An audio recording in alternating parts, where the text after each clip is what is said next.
नमस्कार मित्रों, डॉक्टर पांडे की स्वास्थ्य पाठशाला में आपका स्वागत है। हम लोग लास्ट टाइम इन्वायरमेंट और डायबिटीज़ और लंग कैंसर पे बात कर रहे थे।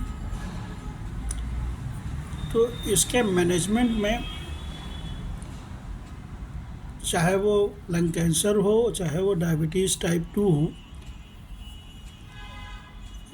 एक डाइट और एक्सरसाइज दोनों बहुत ही इम्पॉर्टेंट होती हैं। एक बचाव में, लंग कैंसर के बचाव के लिए, और डायबिटीज़ हो जाए तो उसके मैनेजमेंट के लिए। तो हमारे प्राणायाम जो है एक एक्सरसाइज ऐसी है जो आपको लंग कैंसर से आपको बचा सकती है, इन्वायरमेंट पोल्यूशन होने के बावजूद भी। और दूसरा जो है, डायबिटीज़ में आपकी कैलोरी बर्न करने की क्षमता को बढ़ा सकती है। हमारे शरीर में 33 मिलियन ट्रिलियन से ज़्यादा सेल होती हैं। उसमें सोडियम पोटेशियम पंप होते हैं। जब सोडियम पोटेशियम पंप चलते हैं तो एनर्जी कंज्यूम करते हैं, लेकिन हमारी एक्सरसाइज न होने की वजह से या सेडेंट्री लाइफ स्टाइल होने की वजह से हमारे शरीर के सारे सेल एक्टिव मोड में नहीं होते हैं। उनके एक्टिव मोड में न होने की वजह से हमारा मेटाबॉलिक रेट कम होता है।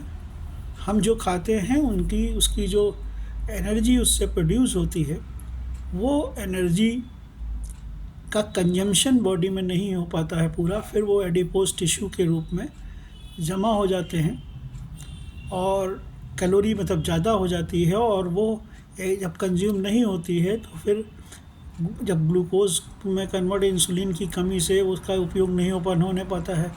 सारे सेल्स को ज़रूरत नहीं है उससे कि वो एक्टिव मोड में नहीं है, तो बॉडी की एनर्जी रिक्वायरमेंट कम होती है। तो ऐसी स्थिति में अगर हम प्राणायाम करते हैं तो हमारे सेल्स जो हैं, मैक्सिमम सेल्स जो हैं, वो धीमे धीमे एक्टिव मोड में आने लगते हैं और उनके सोडियम पोटेशियम पंप काम करने लगते हैं। जब वो काम करते हैं तब बहुत सारी एनर्जी की रिक्वायरमेंट उनको होती है। तो किसी भी तरह की जो जो जो फैट सेल्स हैं बॉडी में, जो एडिपोज टिश्यूज़ हैं, वहाँ से भी एनर्जी एक्सट्रैक्ट कर ली जाती है, कन्वर्ट कर ली जाती है उन सोडियम पोटेशियम पंप को चलाने के लिए।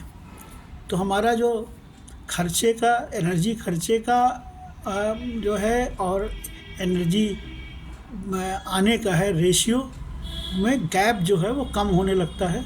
हमारी बॉडी वेट भी कम होने लगता है, ओबेसिटी भी कम होने लगती है, और हम डायबिटीज़ के कुप्रभावों से, बहुत सारे कुप्रभावों से बच जाते हैं।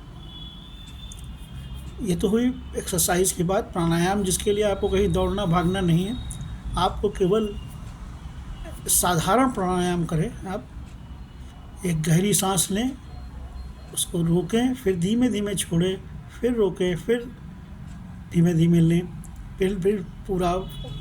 इस तरह से आप प्राणायाम अगर लगातार प्रैक्टिस करते रहते हैं तो धीमे धीमे उसका असर होता है कि आपकी बॉडी की मेटाबॉलिक रेट बढ़ता है, एनर्जी कंजम्पशन बढ़ता है, और एनर्जी कंजम्पशन बढ़ने के कारण आपको एनर्जी जो अनयूज्ड रह जाती है वो कहीं पर न डिपॉजिट होती है, न कहीं पर तो उससे आर्थ्रोक्लोसिस भी नहीं होती है, जॉइंट पेन भी नहीं होता है, सब चीज़ें नहीं होती हैं, और बॉडी वेट कम हो जाता है, जिससे आपकी डायबिटीज़ कंट्रोल हो जाती है। दूसरा यह है खाने में।